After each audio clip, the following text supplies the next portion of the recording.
It's just a list of the data. All right. I got the joy.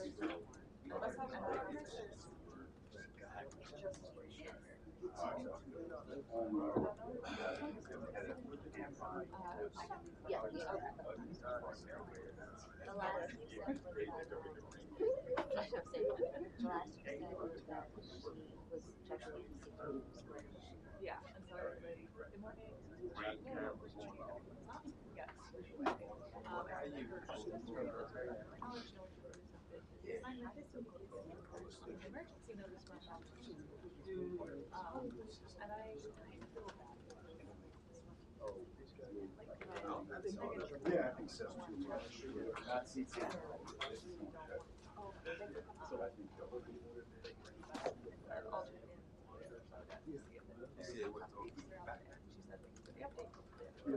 no even thought. His little gimble is yelling for that, and it really vessels with the audience.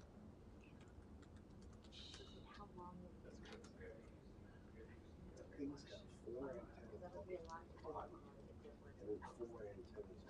Is it the Azoo numbers, whatever? I think this is all DJI. I don't know what I got.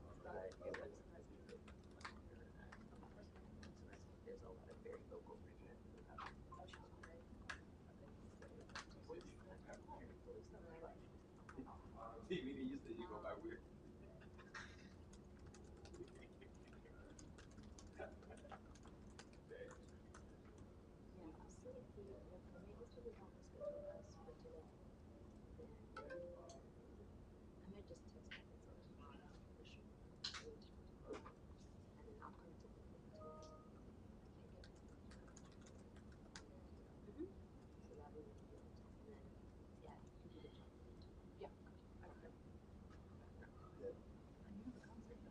Saturday, yeah.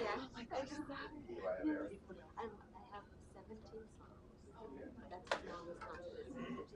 Hey, how you doing? And I have 17 songs. Yeah. That's a lot.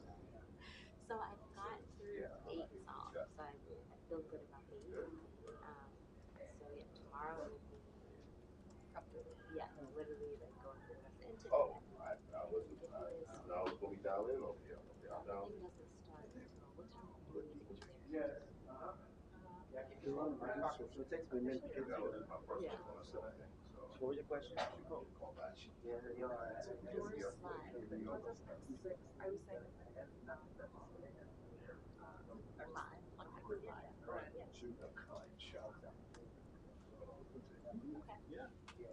But this is done, so I should go back and I have PK copy. How you doing? It didn't come out that way.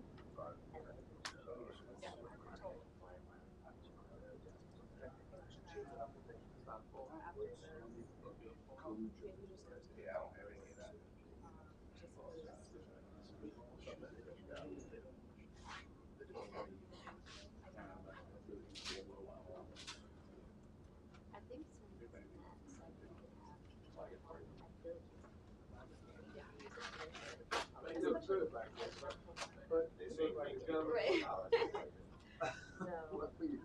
You're 0 for 2 on that one, but You look better than Dave. Yeah. okay, you want some one on that. Yeah, you look better than Dave. Hey.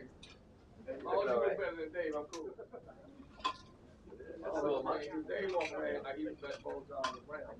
Black man, you put this place.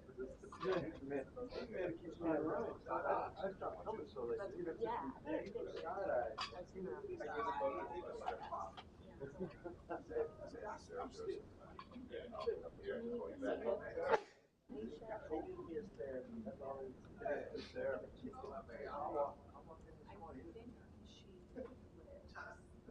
Hey, you know what? I got some.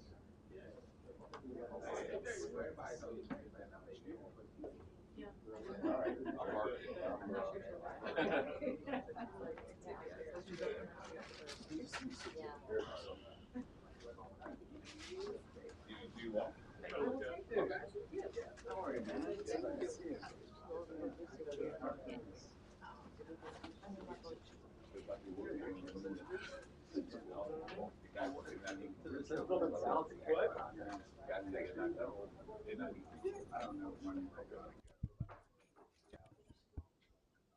Hey everybody, I've talked to most of you, but we are going to be a little while here, so if anybody has other places they need to be, we can call you back. How much is a while? Hours? I don't know. Okay. More than half an hour. More than how many hours? I don't know. I don't know. All right, thank you. But I would imagine probably more than an hour. More than an hour. Will you be bringing lunch in More for than us? an hour? I think we could all, I think we could all stay right here. Yeah, I just want to let you know. Yeah, thank you. Yeah. Yeah, if we use more than 3 hours, more than an hour. But all the other, Okay, so they're guessing that this is not gonna start, but I don't feel like we can really do it. Yeah. By the time we leave, it's that's good, thank you. yeah, just like, okay, back.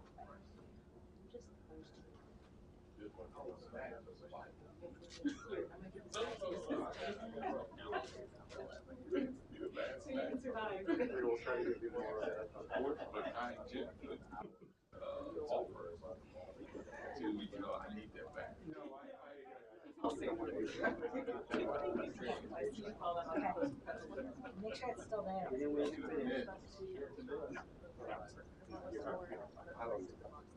Oh, okay. Yes, appreciate it. Thanks.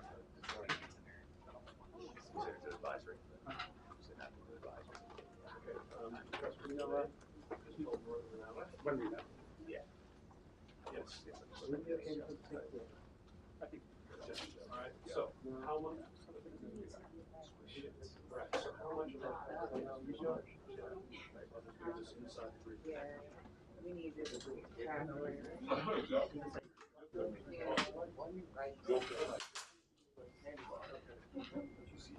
I mean, are the others in the morning, or the morning before this call, just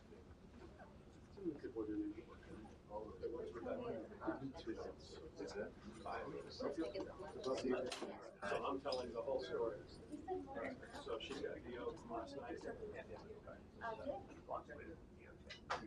She told me she pulled us. You have our number. I was doing DPR one at a time, but this is me. One thing done. Good. You know, we had out.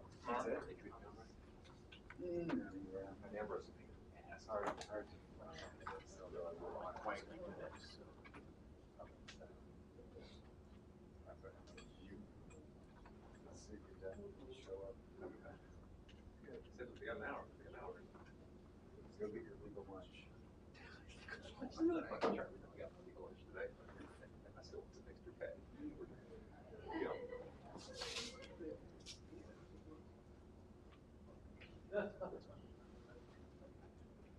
What's that?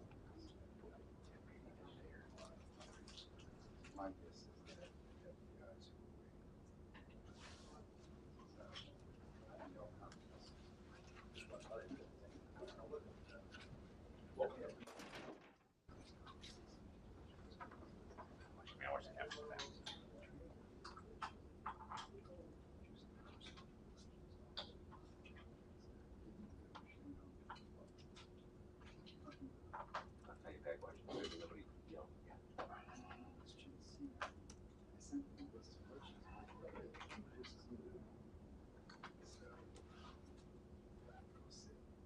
Have you heard anything else, Chicago?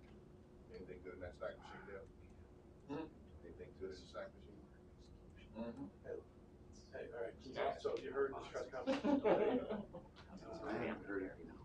Well, more than, we've been told more than an hour, so it's not gonna be a Zoom. So you live in Richmond? So I understand. And we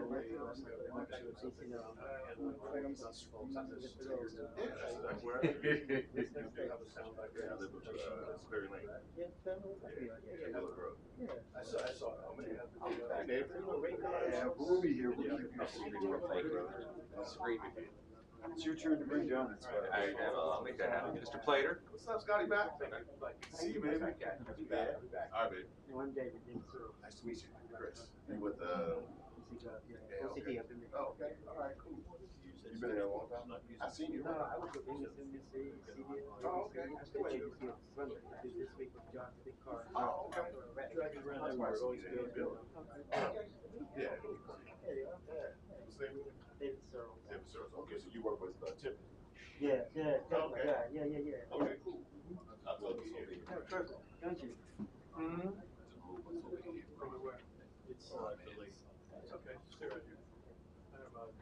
No, I'm just saying. The only thing that's gonna bother me is cigarettes. No, I'm moving. I'll take a check. Here. Hold it, hold it, hold it. Hold it, just, Appreciate Oh, it. appreciate your courtesy. So they're gonna have to give up. I missed that. I missed the days. Like, I'm sure we'll show.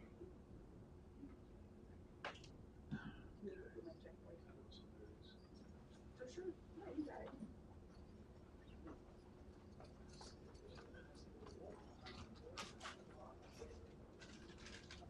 Mic check. 1, 2, 3, 4, 5, 6, 7, 8, 9, 10. Do we keep going? 1, 2, 3, 4, 5, 6, 7, 8, 9, 10, 11, 12. Okay. You're welcome.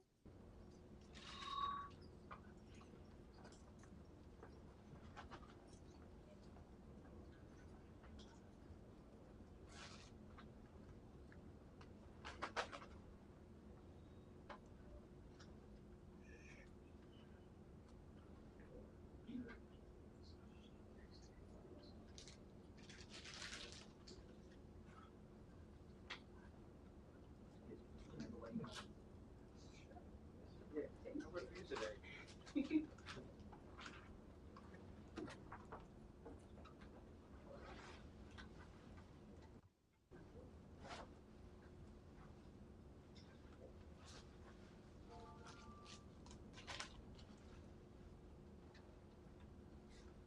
Got it. Thank you. Perfect, yeah.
But one of you is tall, thin, and fit. Well, I don't know about fit. We'll say from the same ship. I don't think you know what myself. And somebody actually taste. Don't forget about the old ass creek. All right. Nothing like it. Hello. Hi. The mayor, the FBI SAC, and maybe the chief. Trying to guess who might be there with us. You said chief, chief. Yes. Yeah, I don't picture her showing up without the police chief. Right. Okay. Excuse me, were you with us last night? Nah, this is the same bunch from last night. Okay. Do you still want me to Yeah, use this yeah, Jewish yeah, Federation somewhere sentiment? else. Download that. Okay, I logged it, so I'll just send him my log so he has that. And yeah, if you could just send me the link, I'll look at that now while I'm sitting here. Yeah, can you just email me that link? Sounds good. And then you guys can ask Jack. I mean, we'll eventually get out to the scene, but if he's showing stuff, flowers, things like that, you just send it to a pretty 35 in a row. Before anybody's score. Sketch out. Everywhere I go. Yeah, it's still narrative. What we know so far, so you can kind of cobble together just a little. Yeah. Okay, sounds good. Start to sound bites on it. Yeah. All right, thanks. I'm in my truck. Right. Get in face. You sure it's cool? I feel like it's all. Oh, yeah, yeah. Okay. Get paid to do that? He said, Nope. All volunteer. Okay, yeah, no, okay, I don't think I've even, that's a good idea, okay. And you probably want to put your sticks, the two legs the other way, just makes it Access. so you're not falling back on the other leg. You know, Right. the steps go over right here. Right, so if you spin your legs and tuck it in. You know what I mean? Like right here. Yeah. Just right here. Oh, it's fine, give the time, please.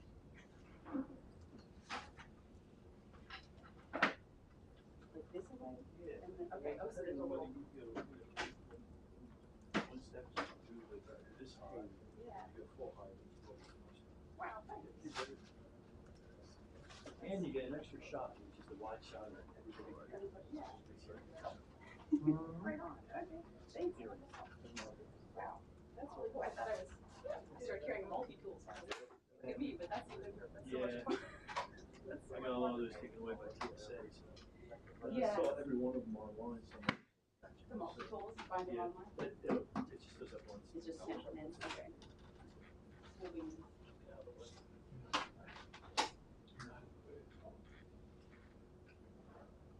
I'm Greg Butler. Hey, I'm Ruth, I live too. Cool. Yeah. Yes, yes. We met. I think we met. Oh, yeah, we did do that.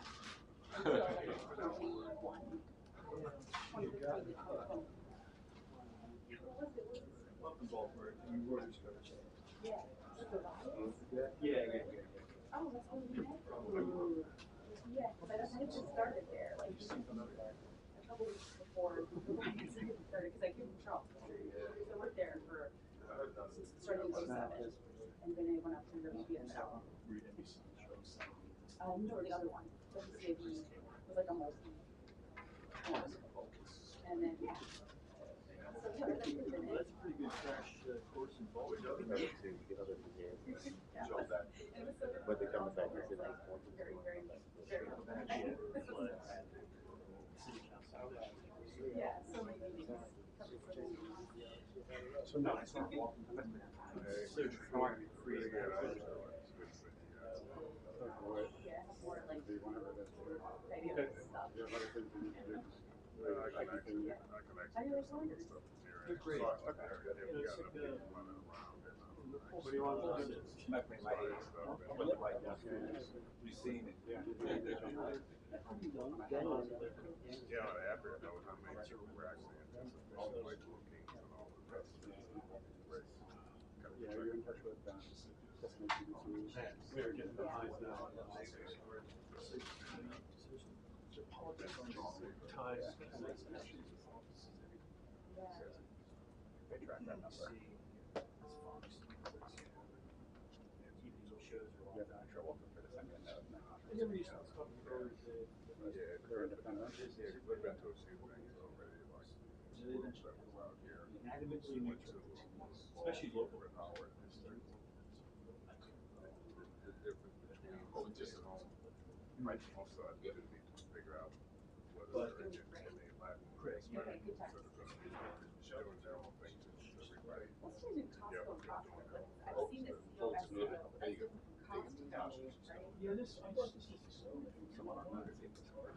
Okay. It's just a brand, it's not related to Costco. Yeah. Okay. I've seen it, I drew it out here. Yeah, they're diamond, but they're great. I mean, That's awesome. I think everyone has. It gets tricky though, because there's like only so much space in the car for all the stuff that one has. Like I said, just Yeah. God, one minute. Yeah, I didn't know, I didn't know.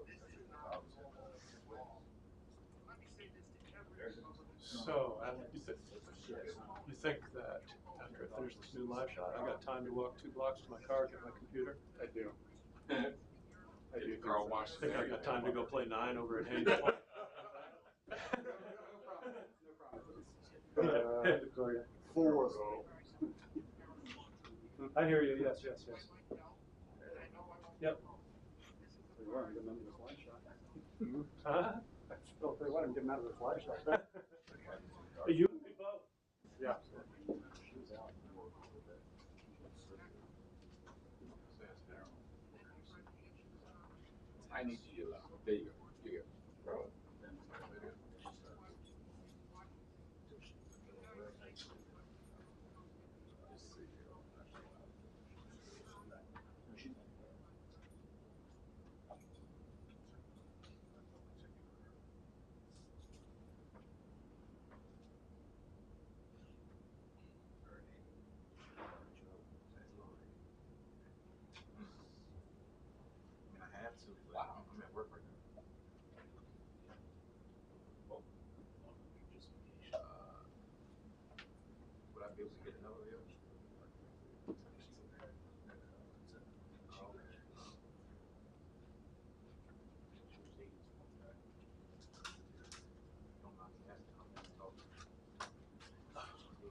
Yeah, look, so we're inside the district building. We were told that there would be an 11:30 press conference, as you said, with the mayor, the police chief, as well as someone from the FBI.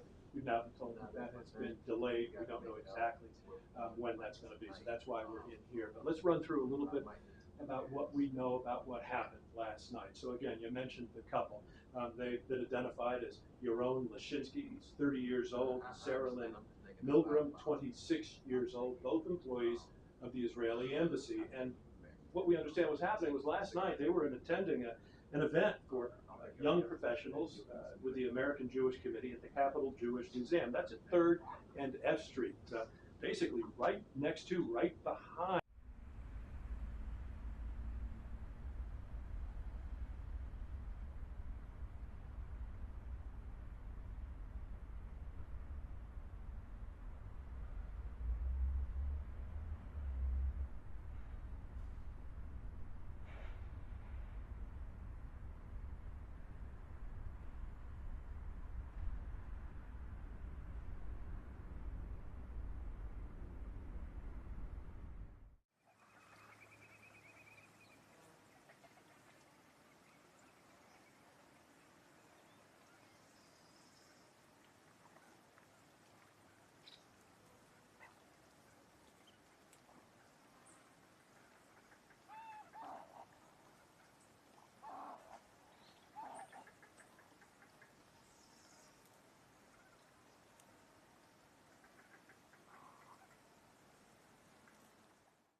almost there.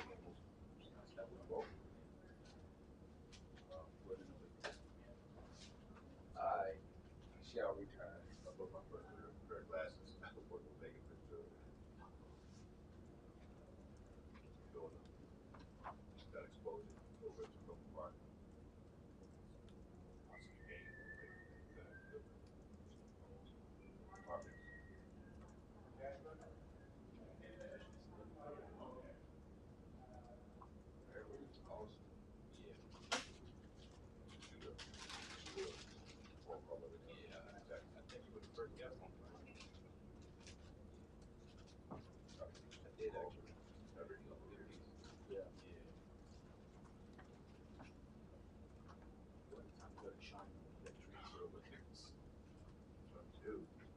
They can tell about it.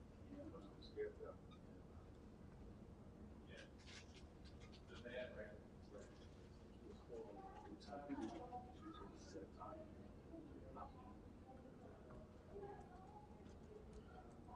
Chris, I need your credit card real quick. When they think I got a credit card. Your okay, what's that? Chime. I need your Chime's credit card. Oh, I don't know what that is. Debt relief credit card.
just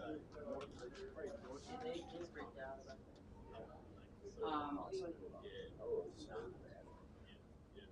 Not a bad man, but it's just so good with the phone. Cable? Which I'm playing. I got an iPhone, but I didn't bring it. I have one in the car. I'll give it to you. Oh, thank you. I'm gonna expect it. There's a snack room. You went back over there. On the other side. That's the hospital. I ordered potatoes and I walked over. So you were there. Would you rather be anywhere else? My car recently. Not a month or two ago? Yeah. You guys go through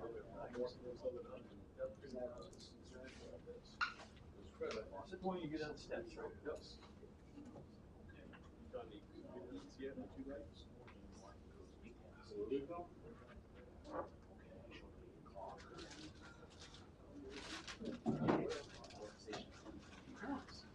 Like another camera, make sure sleep in there.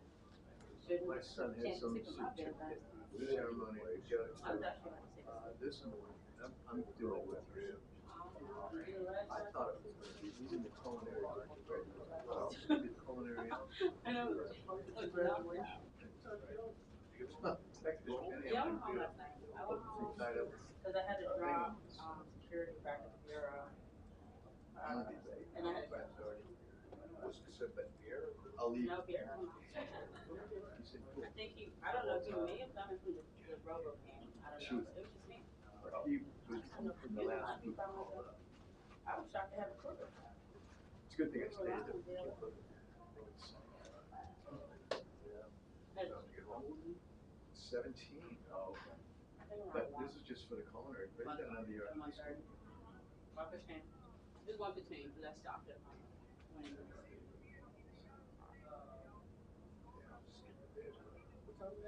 Funny, I always think the kids, it wouldn't matter to them if you're there. Like for me, so I didn't, I'm not gonna skip graduation. I'm going to high school.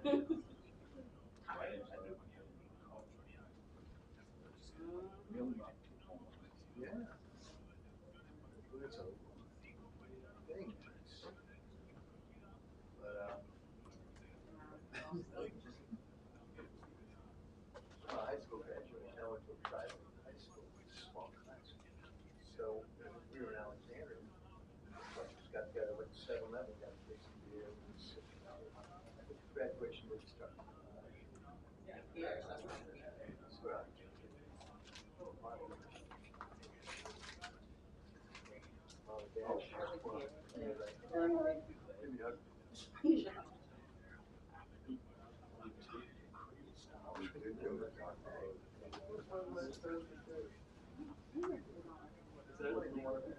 Is that 18 was the age? I remember I came into town, my brother and I came into town. Did you have my phone? Go to strip club on 14th Street. They close at about 2. Every time. And I missed my turn. I was going to go on K Street. I passed it. So I went up and I turned around, but I didn't want to make a U-turn. See that? So I sort of made the left into the alley. So then there was an access area. I pulled over that one. And we go back up the intersection. And there's this banging as I'm driving on my. Like a sound. I looked at the cop on a side, you know, like, fire up, stop, I'm out the window, like, what's going on? He says, how are you?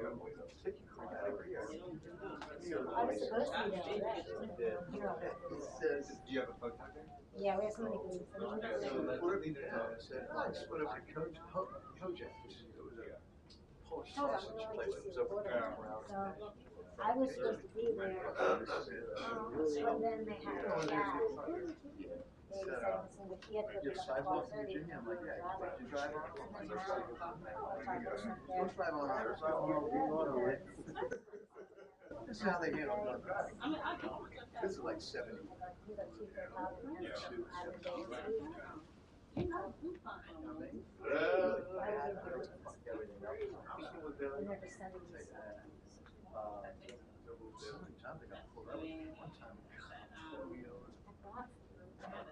Oh, I think it's because every time the lights are green, race to the next light to be red. So that I wouldn't be driving the same speed. Right?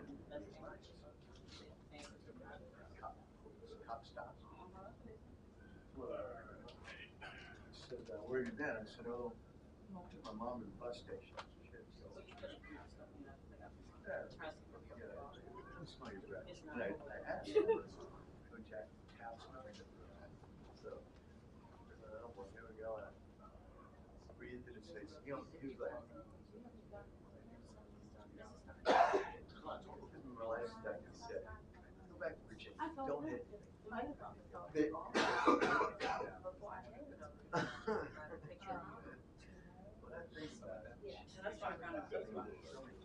Oh, that's nice. I think it's more about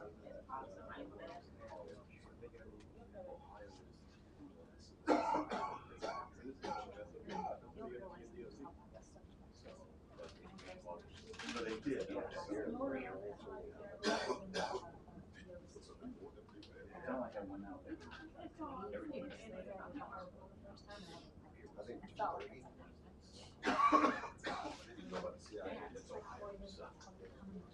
Where? Oh, okay. so I, you know, like I was not I wound up I let some other teams, the rest of the team get from outside. No shade. When I lived in Pittsburgh, there was a Oh yeah, yeah, that was this year too. you go in there and all the tables, they would hold about 4 or 6 people. Every placemat had the number on the table. Like your table had a number, and you could look to see where you saw where you go. And every table had a phone. So, and it was one of these old, you know, you roll it up. And, yeah. So you see a pretty girl at a table, it's like 2 or 1. Or you look at the placemat. It's like that. Yeah. You know, it's like, you're like taking that. I advise that. In Pittsburgh. When they go out. Oh, it's in the downtown Maine. It wasn't like the north side. Okay. It was right there. So we got legislative.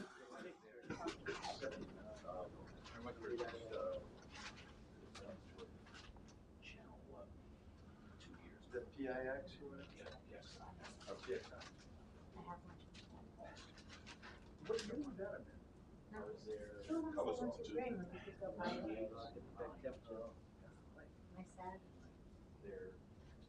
Where the town? Hey, Chris.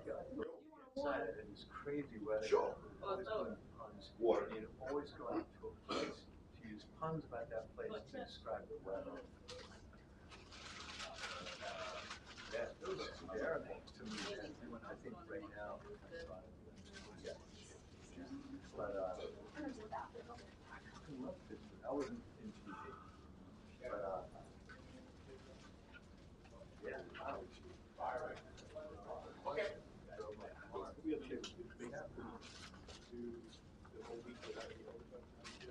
Hey, how's it going? I remember I was hired when you could put in 8 or 5 to 7 days. What you got? Album? Oh, prep. That's a nice solid choice. Steubenville,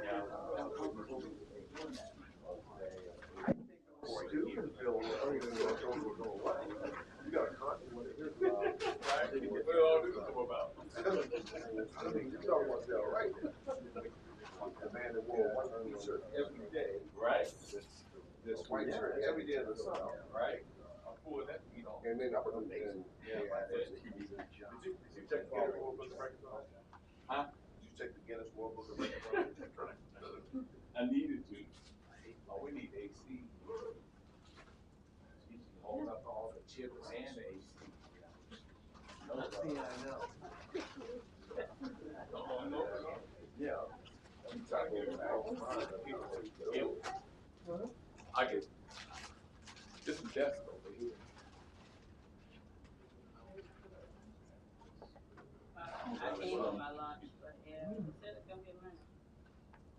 vibe before I came, I'm gonna go get lunch. And then take a nap. With my bad eyesight, that says pet fresh. It really does look like.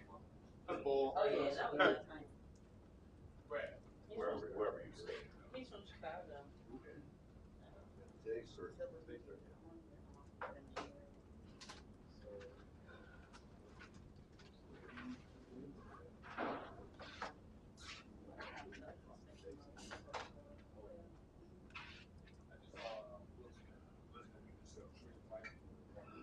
I'm sure it's gonna be nice.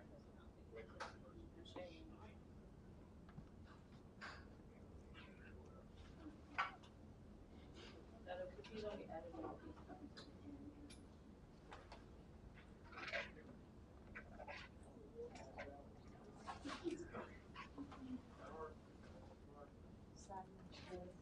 They want to literally.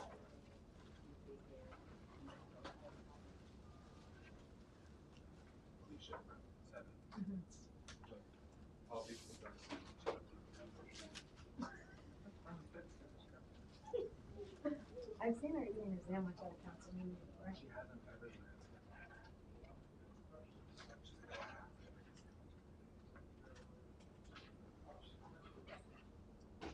I mean, you gotta be prepared to have some money.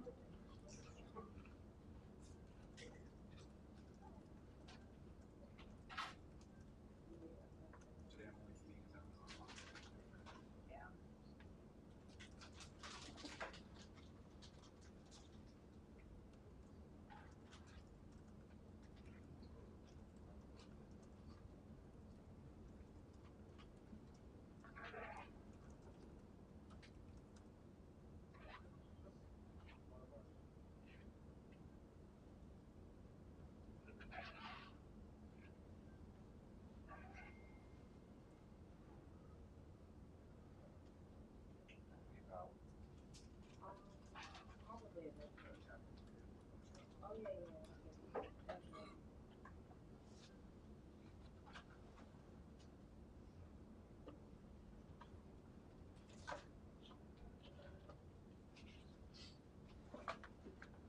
Yeah, if you could do that.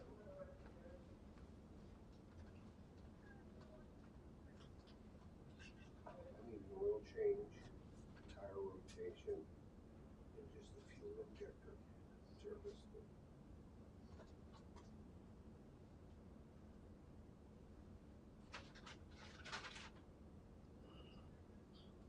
I have.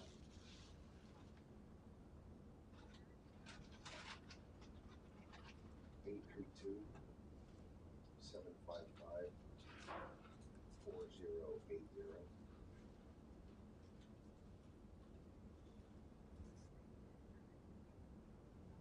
Correct.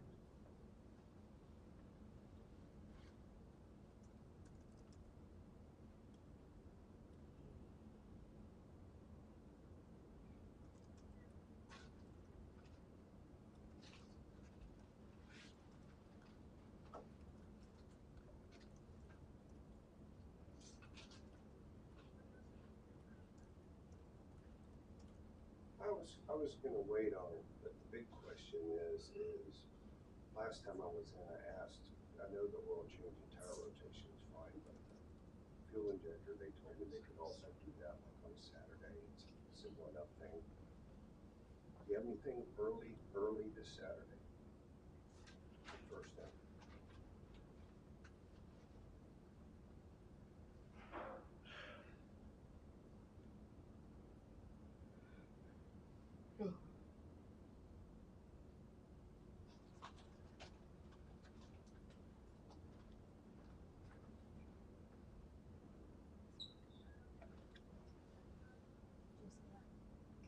Yeah, that will work. Yeah. That will work.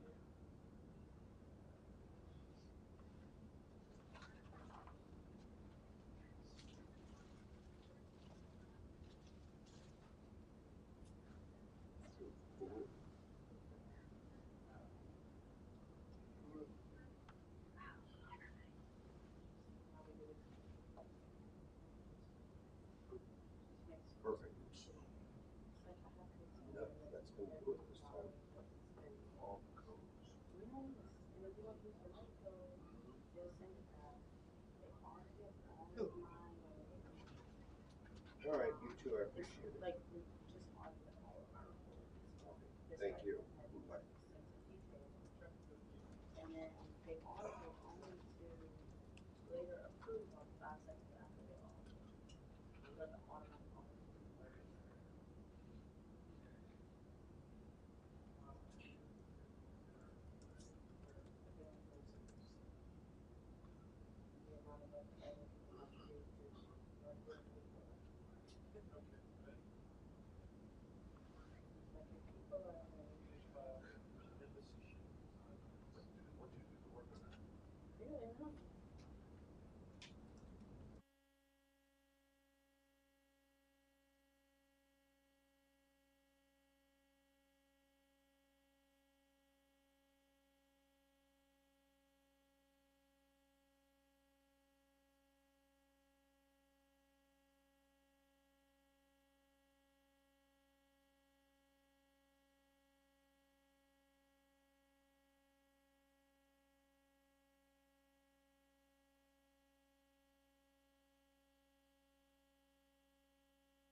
Good afternoon, everybody.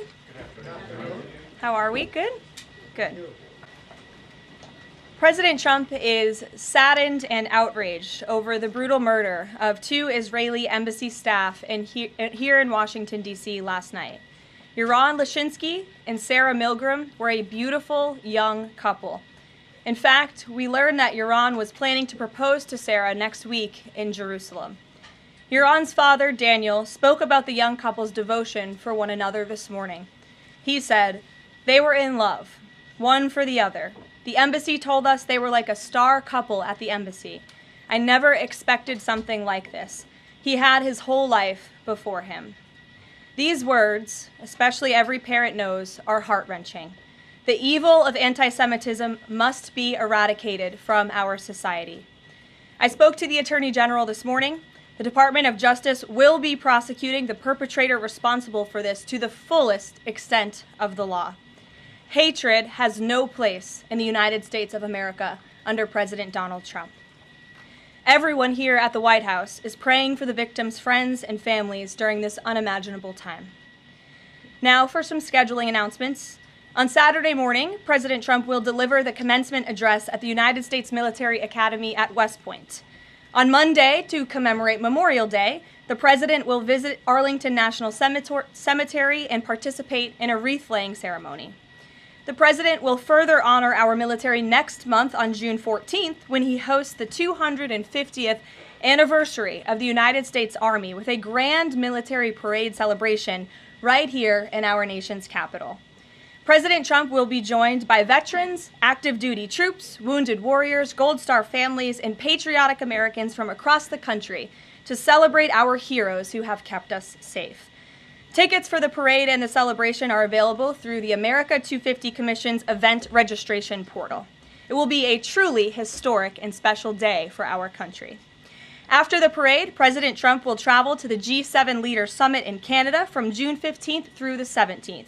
We will be sending an additional logistics information out after the briefing. Last night, Republicans in the House passed the One Big Beautiful Bill Act, the most significant piece of legislation in years. There were a lot of good faith negotiations in the Republican conference leading up to the final passage, but as always, President Trump came in at the end to bring all sides together and get this deal done. This One Big Beautiful Bill will implement President Trump's Make America Great Again agenda by delivering the largest tax cut in American history for middle-class families, the working class, and small businesses. The One Big Beautiful Bill fulfills President Trump's promises of no tax on tips, which was applauded today by the CEO of Uber, no tax on overtime, a Made in America auto tax break, Trump savings accounts for newborn babies, and substantial tax cuts for our amazing seniors' Social Security benefits. The One Big Beautiful Bill will permanently secure the border by delivering the largest border security investment in history, funding at least 1 million annual removals of illegal aliens to carry out the largest deportation campaign ever, finishing the Trump border wall, and giving pay raises and bonuses for our incredible ICE and Border Patrol agents. The One Big Beautiful Bill protects the Medicaid program and its benefits for the most vulnerable Americans that the program was designed for, by kicking off 1.4 million illegal aliens from receiving benefits and implementing common sense work requirements for able-bodied Americans. The One Big Beautiful Bill also helps get our fiscal house in order by carrying out the largest deficit reduction in nearly 30 years with $1.6 trillion in mandatory savings.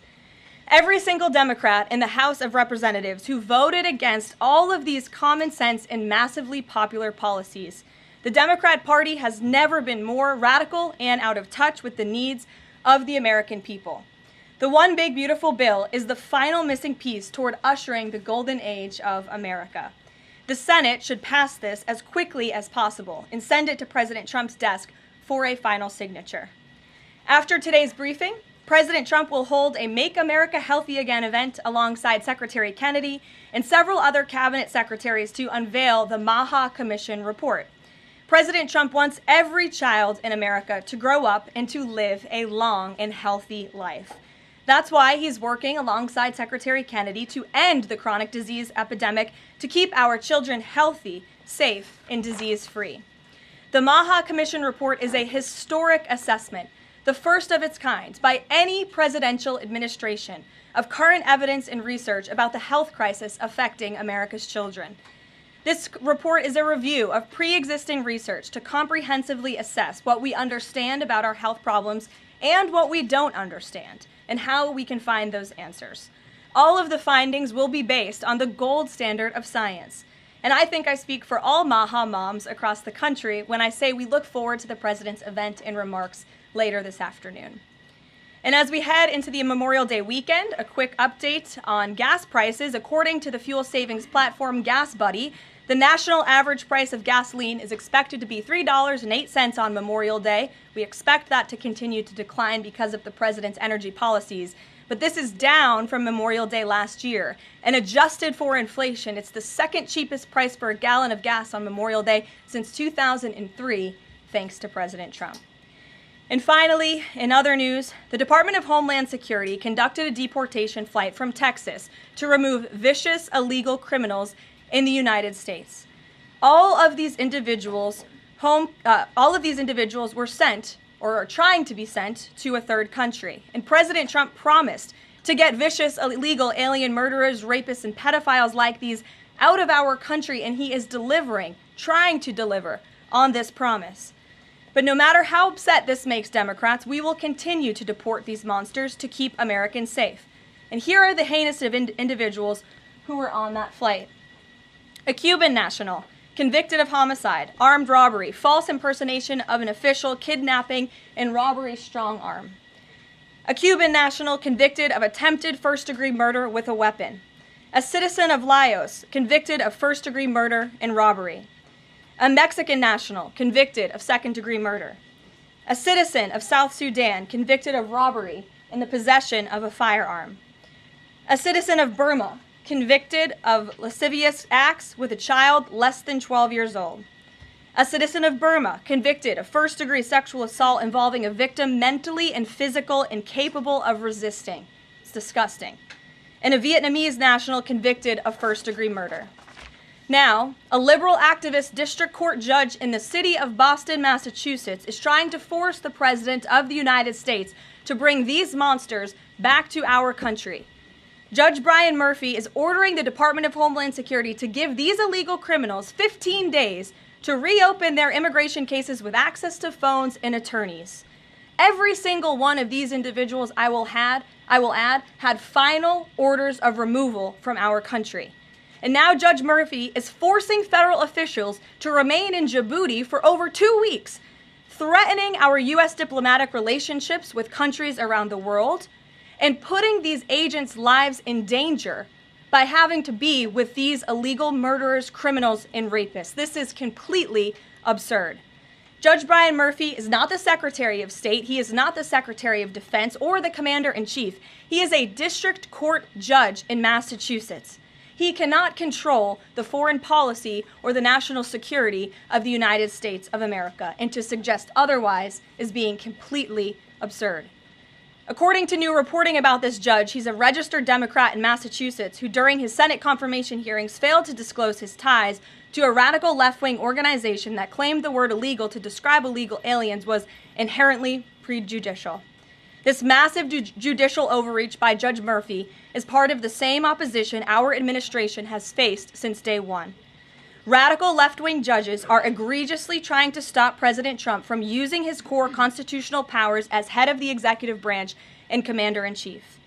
These judicial activists want to unilaterally stop President Trump from deporting foreign terrorists and keeping the American people safe. Nearly 80 million Americans re-elected this president to deport illegal criminals from our homeland, and polling consistently shows that 90% of Americans want illegal alien criminals, especially those with final orders of removal from our country, who have chosen to continue to stay here illegally. Americans want these people sent home.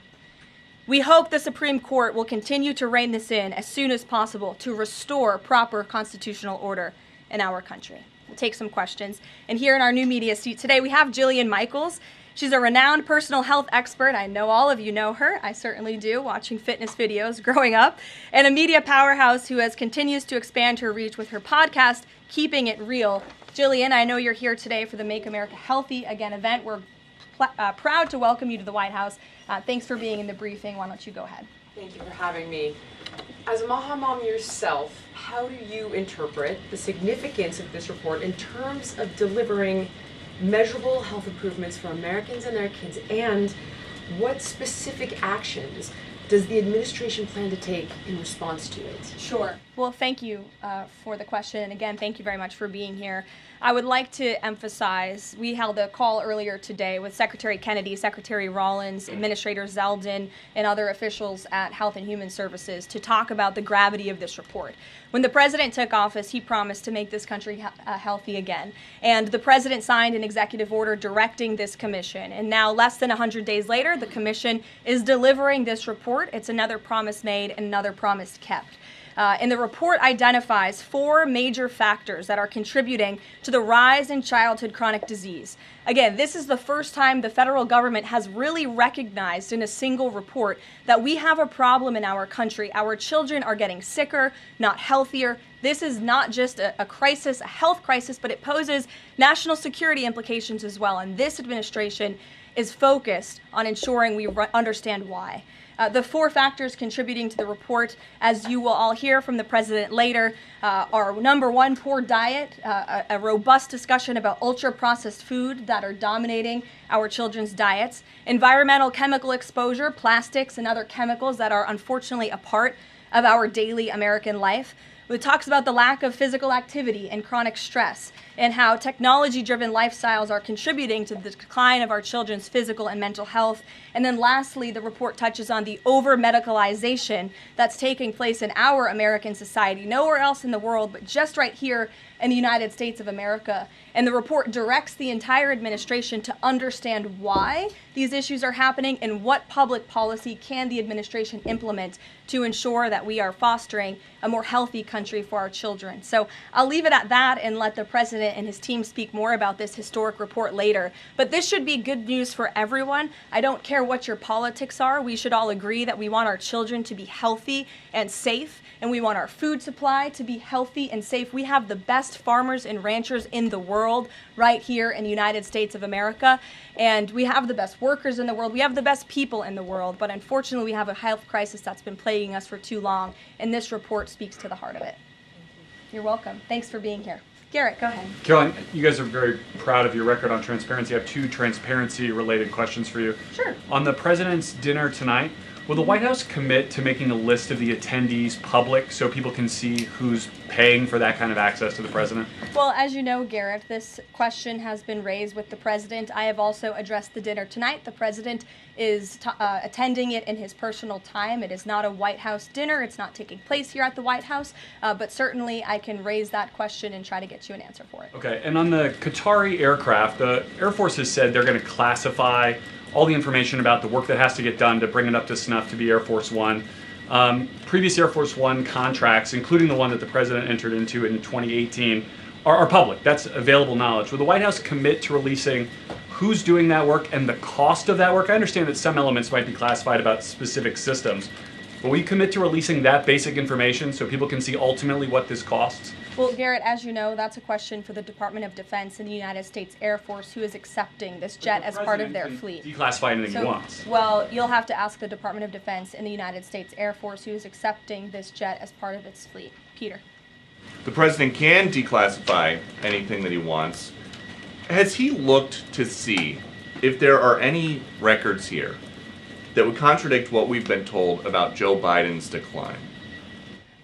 He has not directed anyone, to my knowledge, to look into that, but surely I can ask him if he intends to. I think the president has spoken on this pretty extensively, and I have spoken about it extensively from this podium as well, how it was truly one of the worst political scandals this country has ever seen, that the previous administration covered up the decline in the former president's mental and physical ability. And it's now all coming out, but the American people knew the truth, and that's one of the many reasons why President Trump won the election on November 5th. And President Trump says that he basically thinks unelected Biden staffers concealed his decline so that they could use the levers of power for their own personal gain. Well, Look, that's not just the president thinking that, Peter. There's a new book out. I don't know if any of you have heard about it. Again, a little bit too late because the American people knew the truth on this from the very beginning. And there were reporters in this room, including some from your network, Peter, I'll give you a little bit of credit here,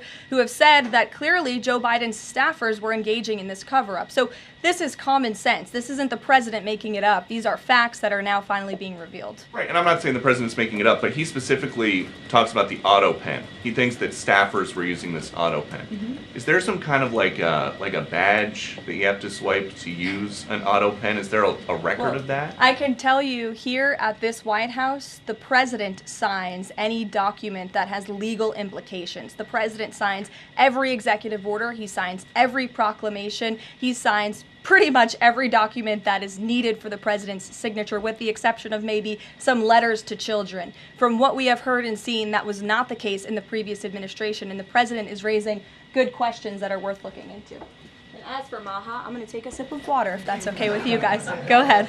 Thanks, Caroline. Back to the presidential gala tonight.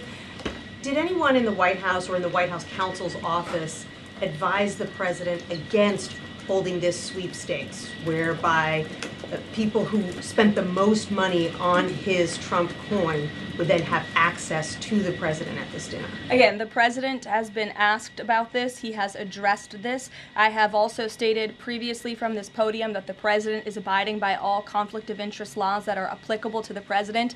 And I think everybody, the American public, believe it's absurd for anyone to insinuate that this president is profiting off of the presidency. This president was incredibly successful before giving it all up to serve our country publicly. And not only has he lost wealth, but he also almost lost his life. He has sacrificed a lot to be here, and to suggest otherwise is frankly completely absurd. Does the White House have any concerns? The fifth round of nuclear talks between Iran and the U.S. is going to take place on Friday in Rome. What is the president anticipating ahead of that? And if a deal doesn't come from that meeting, is he going to walk away? Well, I'm glad you brought up Iran, because I do have an update. The president spoke to Prime Minister Benjamin Netanyahu today. They had a productive discussion. They discussed many things, including, of course, the tragic shooting that took place here in Washington, D.C. last night. But they also did talk about a potential deal with Iran, which the president believes is moving along in the right direction. And as the president told me, and he's told all of you, this deal with Iran could end in two ways. It could end in a very positive diplomatic solution, or it could end in a very negative situation for Iran. So that's why these talks are taking place later this week. Yamish, good to see you. Hi, good. Thanks for taking the question. Sure. The president showed a video that he said showed more than 1,000 burial sites of white South Africans that he said were murdered. We know that that was not true and that the video wasn't showing that. So I wonder, why did the president choose to show that? What's not true, Yamish? It's not true. The video was showing a burial site. It is unsubstantiated that that's the case. No, it is true that that video showed the crosses that represent, which is what the president claimed. The video showed images of crosses in South Africa about white farmers who have been killed and politically persecuted because of the color of their skin. And those crosses are representing their lives. Those crosses are representing their lives in the fact that they are now dead, and their government did nothing about it. Are you disputing that there's no... I'm disputing the fact that the video showed what the president claimed it showed, because it did not show that. But even more, what I'm asking you is who at the White House... No, it did show that. It showed white crosses representing people who have perished because of racial persecution. Verifies the videos that the president shows, and what protocols are in place when there's unsubstantiated information being put out for the world and world leaders to show? Yamish, what's unsubstantiated about the video? The video shows crosses that represent the dead bodies of people who were racially persecuted by their government. In fact, the Associated Press, of all places, has a picture of that very monument, and the caption from the Associated Press is, "Each cross marks a white farmer who has been killed in a farm murder." So it is substantiated, not just by that video and the physical evidence that everybody saw on display in the Oval Office, but also by another outlet in this room, the Associated Press. So you should take it up with them if you believe the claim is unsubstantiated, and that's a ridiculous line of questioning. John, go ahead. Go ahead, John. Thank you, Carolyn. The big, beautiful bill now goes to the Senate. Does, yes. A lot of the Republican senators have promised amendments that will water this thing down dramatically. What is the president's level of tolerance for their amendments to water it down, and what will be the action taken for some of the amendments that the president does not want? Sure. Well, the One Big Beautiful Bill is named the One Big Beautiful Bill for a reason, because it is a one big beautiful bill that encompasses just about everything this president could want for the American public. It delivers on so many of his core campaign promises. So surely we want to see those campaign promises signed into law. And as the president put in his Truth Social post this morning, and as he said to me, we can celebrate this past the House for a couple of hours, but now it's time for the Senate to get to work. The president has a great relationship with Senate Majority Leader Thune, and of course so many friends on the Senate side of the Hill, and he's expecting them to get busy on this bill and send it to his desk as soon as possible. Phil. Thank you. Given that the president said the other day the SALT cap, we don't want to benefit Democratic governors. If the Senate was to reduce that SALT cap or make any type of changes, would he support that, or is this a situation where done is beautiful and he just wants to pass it? Well, look, it's a hypothetical question, obviously. Negotiations. Well, correct. The bill passed, didn't it? So now it's off to the Senate where additional negotiations will take place, and we'll see how it goes. Michael. Caroline, two questions on the beautiful bill. One of the campaign promises from President Trump was no tax on Social Security. Now, due to congressional rules, that wasn't able to be included in this bill. How does the president plan to follow through on that campaign promise? Well, this bill did address taxes for our seniors. It actually allows them to take off significant money from their Social Security payments, get more money back, I should say, put more money in their pockets for various reasons. So this bill delivers on that promise. That's the view of the White House. Secondly, you had two Republicans last night that voted against this bill, Congressman Massey and Davidson. Does the president think that they should be primaried? I believe he does, and I don't think he likes to see grandstanders in Congress. What's the alternative? I would ask those members of Congress. Did they want to see a tax hike?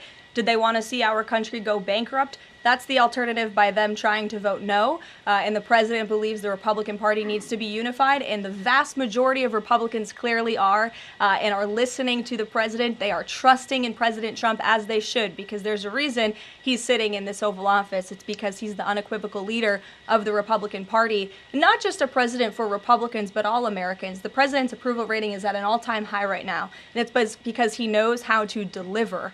And Republicans like Thomas Massey and others should take note. Stephen.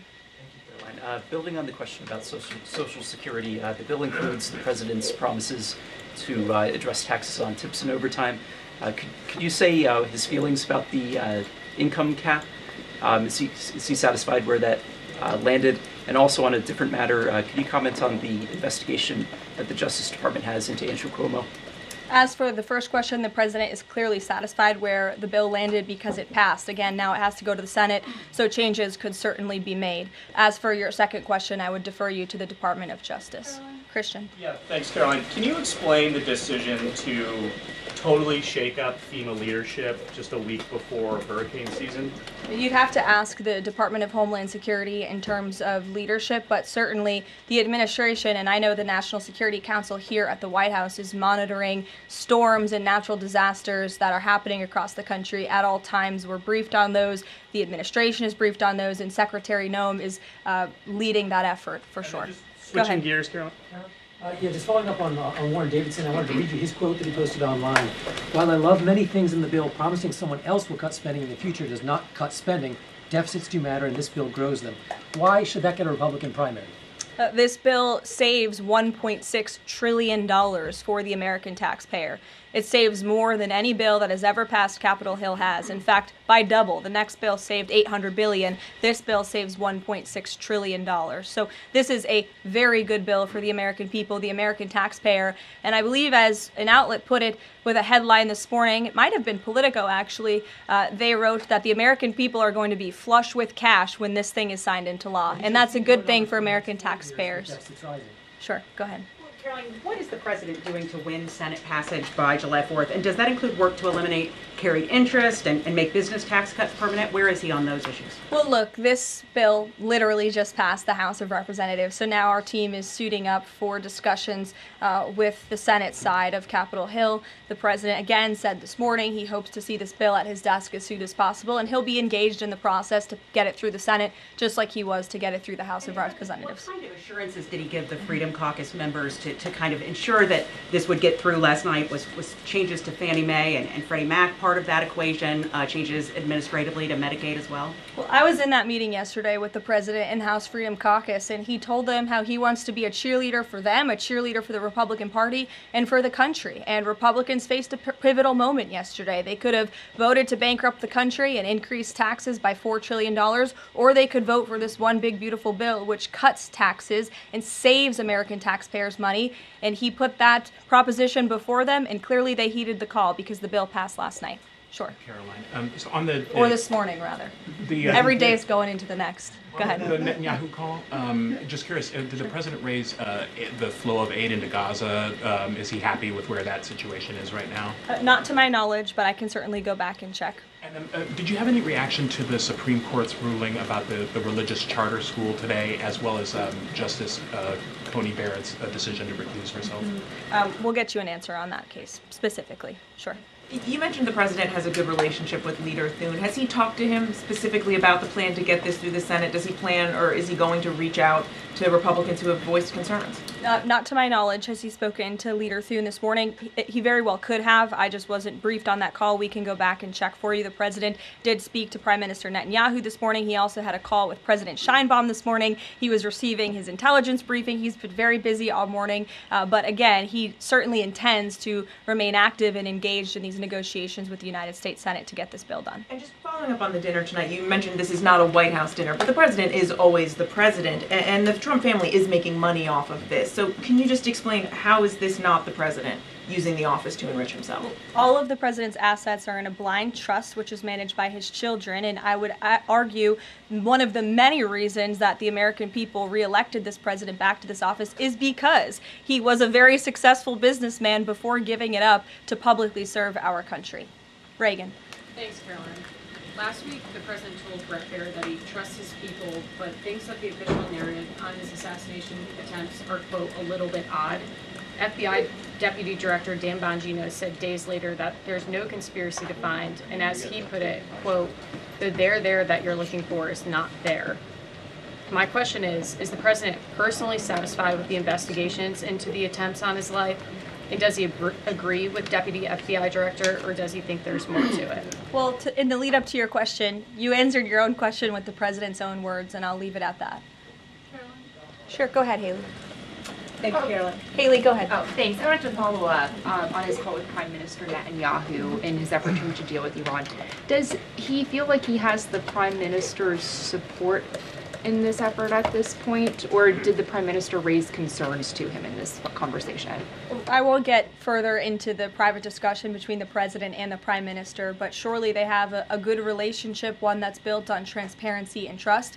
And the president has made it very clear to not just Prime Minister Netanyahu, but also the world, that he wants to see a deal with Iran struck, if one can be struck. He does not want to have to take the latter option, the more severe and negative option. He wants to see a deal. The president is a deal maker, and he believes strongly in diplomacy, and he's made that clear to the prime minister, but also to all of you and, frankly, the rest of the world.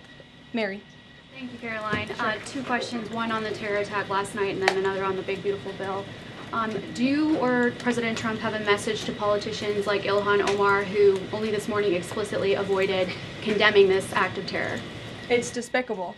And frankly, we have seen a rise in anti-Semitic protests, of pro-Hamas protests, of terrorist sympathizers. We saw them on our college campuses, and we've seen the Democrat Party turn a blind eye and in some cases actually embrace such anti-Semitic illegal behavior. And that's why this administration has done more than any administration in history to crack down on anti-Semitism. As you know, in January, when the president took office, he signed a new executive order to combat anti-Semitism. He created a commission focused on doing just that. The Justice Department announced their task force as well. The Secretary of State, Marco Rubio, has revoked thousands of student visas from campuses where these pro-Hamas terrorist campus agitators and violent protests took place. And we've also withheld funding from those very campuses as well in an effort to combat anti-Semitism. So the president's made it very clear that such hatred will have no place in our country. Thank you. And then on the big, beautiful bill, I know there's a provision that the House included that defunds Planned Parenthood, not only because of the fact that it's the nation's largest abortion provider, but also because it's, I think, the biggest distributor of transgender hormones right now, even to minors, according to Live Action. So is the president committed to making sure that provision stays in the Senate? The president has maintained a very clear commitment to ensuring that this administration and the American people's tax dollars are not funding any institution. That includes hospital systems that are funding the chemical castration and mutilation of children. We're not going to tolerate taxpayer dollars going to such efforts. Sure. Thanks, Caroline. You mentioned at the top of the briefing that the migrants were to be sent to a third country. I was just wondering, could you share any more on, which countries the administration has struck these agreements with and what that agreement with South Sudan specifically looks like? Well, first of all, I won't litigate foreign policy from the podium, but what I will reiterate is the absurdity of this ruling from a district court judge in Boston who is just creating new immigration laws out of thin air. This administration, let me be very clear, because there have been a lot of fake headlines about this deportation flight over the last 2 days. This administration has complied with all court orders. And the individuals whose names I just revealed and whose criminal histories I just spoke of that are on this flight, every single one of them had a final order of removal from our country. In fact, one of these violent illegal criminals had a final order of removal given to him in 1999.